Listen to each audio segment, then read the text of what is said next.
This is Persona Grata, the official podcast of the Israel Ministry of Foreign Affairs.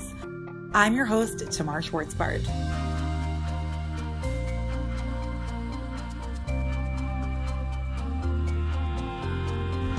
Persona Grata is a bi-monthly podcast which delves into the world of Israeli diplomacy and foreign affairs. Meet the diplomats, decision makers, and movers and shakers who are leading Israel's diplomacy efforts and shaping international affairs around the world on behalf of the Jewish state. This week, we'll hear from Polina Kempinsky, who is currently serving as Israel's youth delegate to the United Nations. Polina will share her thoughts on some of the issues that young people are facing around the world and how she plans on advocating for young people in her new role at the UN. Paulina, it's really great to have you here. It's wonderful to be here. I'm so excited. So, as I mentioned before, Paulina is currently serving as Israel's youth delegate to the United Nations in New York. UN youth delegates are primarily responsible for representing their countries at the UN on issues related to young people. During her time at the UN, Paulina will participate in important meetings, non-formal negotiations, and she will advocate for young people in Israel and around the world. Before we hear from Paulina, which we're very much looking forward to, here's an overview of the central role that youth play within Israeli society. So young people aged 0 to 24 make up 43% of the Israeli population, and that's a pretty significant percentage. But young Israelis contribute to Israeli society well beyond demographics. Kofi Annan, the former UN Secretary General, may he rest in peace, once said, "Young people should be at the forefront of global change and innovation." And in Israel, this is very much the case. You can see in all areas of Israeli society, young people play an extremely important role. Just as one example, youth groups are extremely popular amongst young people in Israel, and one of the amazing benefits of youth groups is that they teach children responsibility and leadership, from the young ages of preschool up until high school. Another interesting statistic is that Israel has the world's highest percentage of teenage EMT volunteers who help provide emergency medical support and save many lives. Yeah, that's a wonderful number. Another youth movement that I think that's extremely special is IGI, is for kids from the gay community that just find who they are and what they want to do with their lives, and it helps them to really feel comfortable with themselves and to see that they're part of a larger community and a welcoming community. So I think that this IGI should definitely be mentioned when it comes to youth movements in Israel. And I think that's something in general that is very unique about youth groups in Israel specifically, because there are 13 national youth movements which receive funding from the Ministry of Education. And, they're catering to Israelis from super diverse backgrounds: Jews, Muslims, Bedouins, Druze, and others. And I think it's an opportunity from children from a young age to learn there is a place for me. Yeah, and also to meet people that they wouldn't usually meet on the street or on the playground or at school. They would meet at the youth group and really be able to see that there's a lot of different people in Israel, and what they are is just one kind, and that the best results will come from, meeting people and exchanging ideas and beliefs and stuff like that. Definitely. So these are just, some of the issues that, Paulina, you're going to be advocating for as Israel's youth delegate to the United Nations. So without further ado, Paulina, it's really great to have you here. It's wonderful to be here. I'm so excited. Okay, so tell us a little bit about yourself. All right, so I'm 22. I'm a student at the Hebrew University here in Jerusalem. I study PPE. For everyone who doesn't know what this is, which is most of you, I'm guessing, it stands for philosophy, political science, and economy. And I chose this because I really wanted to study something that would help me make a difference later on in life, and to learn something that is not just one field, but a lot of fields, and to see the bigger picture. A little bit about myself. I was born in Tzfat, which is in the northern part of Israel. My parents just made Aliyah a few months before I was born, and this is where the name comes from. So it's not an Israeli name, as you can guess. Just to add in, Aliyah refers to people from all over the world moving to Israel. Yeah. I grew up in Haifa, and I'm the youngest of 3 sisters, and I'm guessing that growing up I didn't really think that there's such a job as being a diplomat or working for the UN. Both of my parents are engineers, like Wow. programmers. And statistically, in political science and all social sciences, we say that the best way to predict someone's future is to look at their parents. So statistically, I'm a programmer, but not really. Okay. And as a high school student, I sort of started to discover this world of social activism and then Cool. started to volunteer in different places in Haifa, leading a youth group, just like we talked before that, of medical clowns volunteering in Wow. different places in Haifa around the city.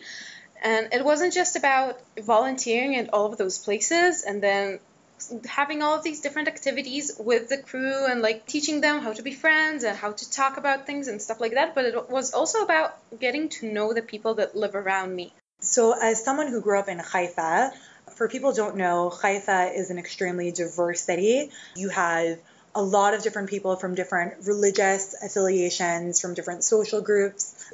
And I was just wondering, seeing so many different young people from different backgrounds, is that something that shaped your identity? And is that something that made you want to be more involved in, advocating on behalf of young people? I think it maybe made me much more curious about a lot of things. It's one of the things that really made me want to make a difference in the world, because I think that this diversity that I was lucky to be a part of is something that more people should experience, because it's an amazing environment to grow in. And I also think that, with so much conflict in the world and so much strife and so much divisions between groups of people, when you're young, that is the time to promote diversity. And I think it's really cool that from a young age, you are exposed to people who are different than you and people who come from different backgrounds and different environments. And I'm sure that has shaped your perspectives about ways that we can work to bring young people together. Yeah, definitely. Just a lot of things that you would never imagine, and then you see it happening on the street. And just when kids play soccer together and they bond, and it just lasts for a lifetime, because your high school friends are the friends that you're left with for the rest of your life. So that's something that's amazing, and something that happens in Haifa and in a lot of different places in Israel. And it's one of the things that make Israel unique. So you're going to be in New York working for the United Nations for the next few months, which is very exciting. Can you explain a little bit about what your role is going to be as, Israel's youth delegate to the UN? Yeah, so I'm going to have two main roles. The first one is being just a part of the delegation to the UN. September, October are the busiest months in the UN, because the General Assembly is happening. All of the leaders of the world are coming to give speeches, and everything's happening, and a lot of things are it's supposed to be a great, wonderful mess. And as a youth delegate, I'm going to be one of about 40 or 50 youth delegates from around the world, from different countries. And we're going to be representing the young people of our countries. Israel's young people have a lot to offer. I think that one of the jobs is not to just talk about the main political, economical issues that we find a lot of times talking only about them when it comes to Israel, but talk about all of the great things that happen here. And this is, for me, my main goal as a youth delegate. So from your perspective, what are some of the great things or areas that you think Israeli youth can share with youth around the world? The first thing is that Israeli youth are just great innovators. I mean, they have all of these wonderful ideas, and it's not just ideas that come with, it's not just business ideas of how to build the next best-selling startup or write the best-selling book, but it's also about how to connect the economical issues with social activism. One wonderful example of that I think it's super just on the topic is a business called Pizza People. Pizza People was found by the graduate of Mechinat Rabin. A Mechina is something that young people in Israel do after they graduate from high school. They can take a gap year and learn about leadership and about community and about different values that they think are important. So these young people who met at this Mechina, a few years later decided they want to start a social business, which is called Pizza People. It's in the southern part of Tel Aviv. It has a lot of different communities. All of them are very powerful economically. This business trains young people from the neighborhood when it comes to entrepreneurship and like how to run a business and how to handle your money and like how to get a job and stuff like that. Just so I understand, is there pizza involved? Because that would be a very good benefit. Yeah, definitely. A lot of pizza is involved, and it's a community business in the sense that a lot of the members of the community are involved there. There are lectures almost every night and different concerts and things that connect this business not just as a business for profit, but as a place for the community to meet and to gather and to grow together. And this is just one example of the things that I think make Israeli youth so different and so special, because it's not just about going somewhere and helping and staying there for the month and helping and then going away and the help goes away with you. It's about connecting those dots of like the first like sector and all the different sectors, like the economic one and the governmental one and the volunteering one, and sort of creating this combination of the three of them that makes a sustainable business that will last for many, many years and will be able to create a real difference in a community. So this is one thing that's incredible about young people in Israel. Another thing is the fact that they're not afraid of leaving their own community. I mean, there's something about volunteering at your local school or in the neighborhood, and it's something else to decide that, all right, like my small city is fine, like my community is okay. I'm going to take all of the tools that they've given me over the years and implement them on something different, like in a community that needs me much more. And it also touches the SDGs that the UN has. I mean, so many of them are not just education, like SDGs and stuff like that, but also about preserving the environment and like helping people gain access to clean water or to a cleaner air. And many of the things that you talked about are exactly those solutions that need this sort of a creative, fearless mind and help save so many lives and improve so many lives around the world. What inspired you to apply for this role? So this last April, I was on a break from university at home, and this ad popped up on my Facebook homepage, which is obviously a very important place in my life. And it said something like, do you want to like represent Israel at the UN or like make a difference or something like that? And I decided like, oh, all right, let's see. A short story before that. As a kid, I was like the geeky kid that always watches the news and like knows what the weather's gonna be tomorrow and like what happened today in India or in England or in the United States, and something that like normal kids wouldn't do at 12 years old. And I always loved watching the speeches at the UN at the General Assembly. It was like, I don't know, it's like, it was better than a movie for me. It was just something that fascinated me. Like, I would go to sleep at night and, like, imagine myself standing, like, talking to the General Assembly and, like, being super proud of myself. And now you're going to be doing that, which is kind of crazy. Now I'm going to be at the UN, which is unbelievable. I mean, I applied for this job. Like, I thought that I'll try. Like, I'll give it a shot. There are probably, like, a lot of people that have much more experience than I do and, like, have better skills than I do. But I decided to try, and then with each step of like trying and with each step that like I got like, oh, we got your email, like please send us your CV and like please come for an interview and then come for another interview. I got more and more excited because, oh my God, like something that I dreamed about as a child was about to come true. And there's nothing more exciting than fulfilling your childhood dreams. Like, I still can't believe sometimes that this is actually happening. The 8-year-old me is super excited. What was the application process like? If you could talk about that a little more. So the first part was answering all of these different questions about yourself. Like, what's your experience? Tell us a little bit about yourself. Tell us a little bit about a certain issue in Israel and ways you deal with it. Or tell us about something that the UN has done and, like, what do you think about this? And which has given me a lot of time to sort of look into things and to explore things that I knew about, but I wasn't fluent in them. And then the second part was like send us a CV and a couple of recommendation letters, which was quite fun, like reading a lot of good things about myself. Ego boosting. And then there were 2 interviews. So for the first one, I had to talk about like different topics about Israel and sort of like give a demo speech about one of those topics in Israel, and then they would interrupt me in the middle and like scream different things, trying to like see how do I react.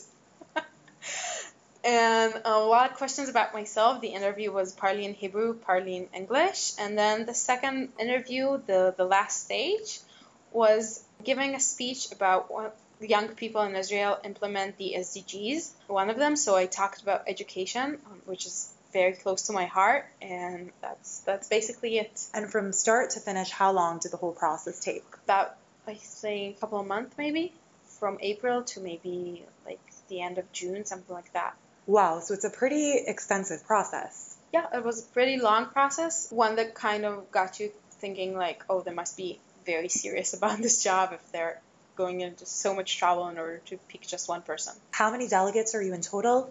Like from all the different countries? I think it's about like 40 youth delegates. It changes every year, obviously, so I'm not sure how many are there this year.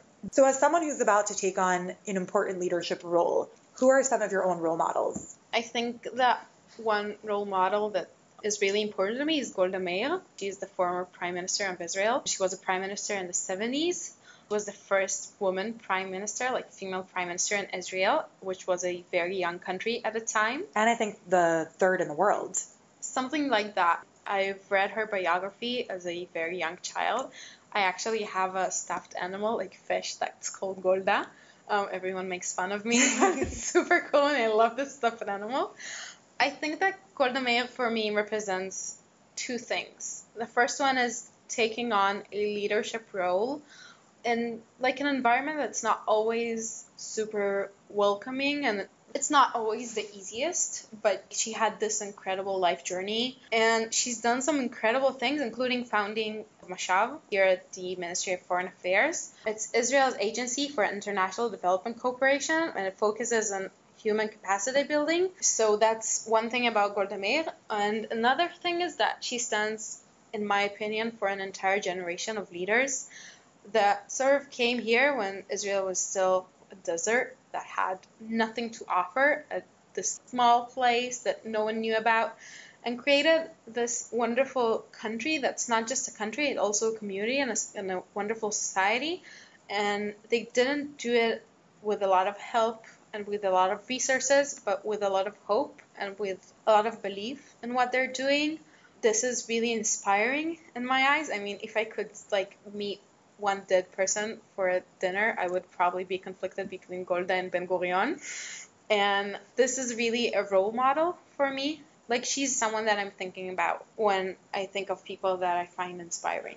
Golda is a wonderful point to stop and think about the progress that we have made and all of the opportunities that young girls around the world have.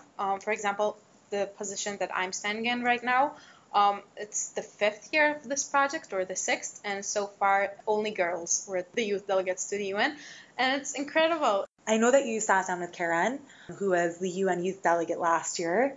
What would you say are some of the things that she got you excited about?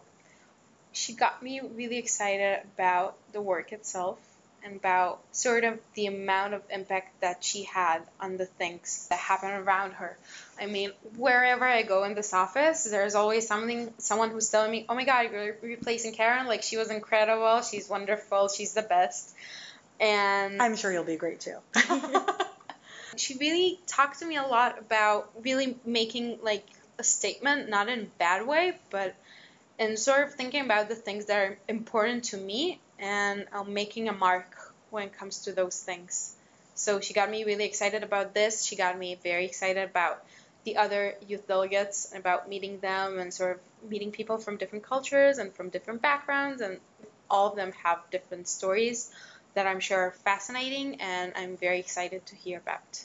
So you said that you're excited to promote some of the issues that are important to you. What are some of the issues that, in your opinion, continue to affect young people in Israel and also just around the world? So these are things that we sort of touched, and I think that they're very connected to the SDGs. I think that they could be divided into two groups. The first sort of questions is questions about equality and about opportunities when it comes to women's rights and children's rights and elderly rights and rights for people with disabilities and rights for the LGBT community. We already made a great progress in many of these fields, but we have a long way to go. And these issues are something that's going to keep on going with my generation, I think, for the rest of our lives. The other set of questions are environmental questions. We obviously have a lot of work to do, and I think that my generation is much more woke when it comes to these questions and much more aware about not just throwing away plastic bags and trying to recycle and trying to use things for as long as possible. And these questions are something that is very important not just to us but to the next generations, because eventually we're going to leave this planet. And I think that as a generation, we should have something to show for it, not just for the destruction of different, the nature, but also for rebuilding it and for leaving something better for the next generations. So while you're at the UN, you're going to be working with the Israeli ambassador to the UN, and you're also going to be working with Israel's delegation to the UN. What are some of the things that you're going to be doing on a daily basis, just so we can understand what a day in the life of Paulina looks like?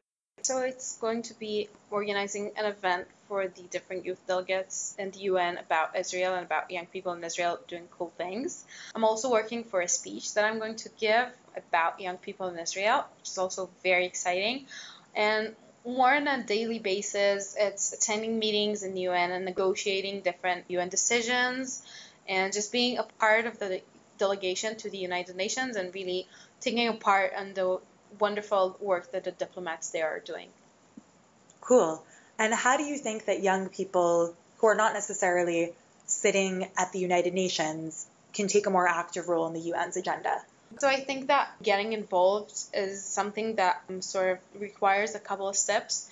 The first one is awareness, just look up what are the SDGs and sort of think about where do they meet you in your own life. You don't have to do something extraordinary. Many of these goals are things that Israeli young people already do. They're just not aware of the fact that they're doing it. For example? For example, there's a wonderful organization here in Jerusalem called Bakela in the community. Young people taking a gap year to volunteer with children from low-income families. Wow.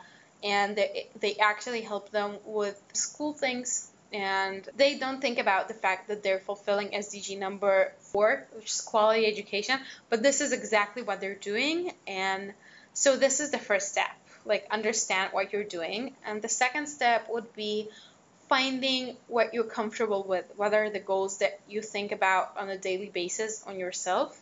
I mean, you could be very passionate about education or very passionate about clean water or very passionate about economy. And all of these things are things that you can see in the SDGs, so find your passion.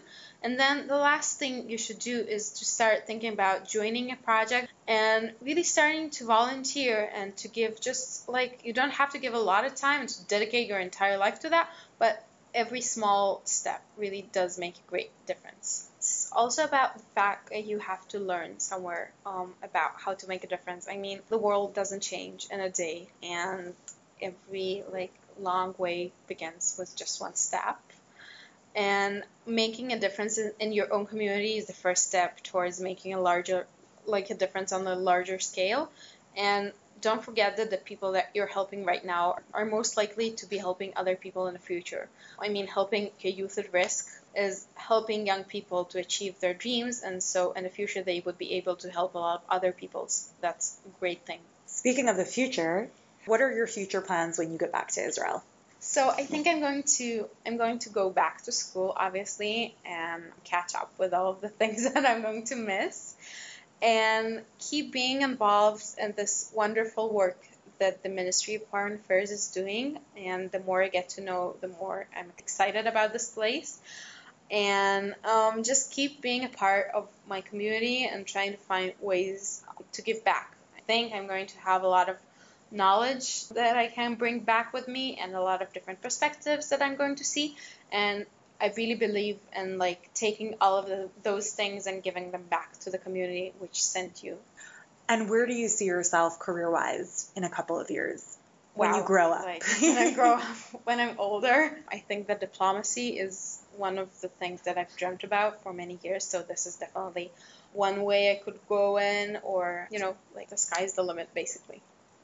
Polina, it was great speaking with you, and we're very excited to follow your journey and to learn about all the amazing things you're doing, both on behalf of Israeli youth and on behalf of youth all over the world.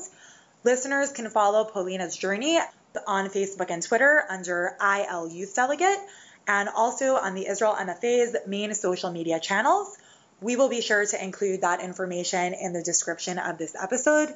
Paulina, thank you so much for being here. We wish you lots of luck in the road ahead and look forward to seeing you in action. Thank you. It was wonderful being here, and I hope that I inspired somehow. Paulina is just one of the many interesting individuals leading Israel's diplomacy efforts around the globe. You'll get to hear from more of these individuals in upcoming episodes of Persona Grata. The next episode of Persona Grata will feature Linda Menuchin, a Jewish refugee from Baghdad who has been pioneering Israel's diplomacy efforts in Arabic on social media. Trust me, you do not want to miss out on this one. If there are any specific questions that you would like us to ask Linda, tweet at us at IsraelMFA and include the hashtag Persona Grata. We are always looking for inspiration, so if there are any individuals you would like to hear from or topics that you would like us to discuss, please feel free to shoot us an email at personagrata@israel.org. You can keep up to date with the Israel MFA's diplomatic work on Twitter, Facebook, Instagram, YouTube, and Telegram.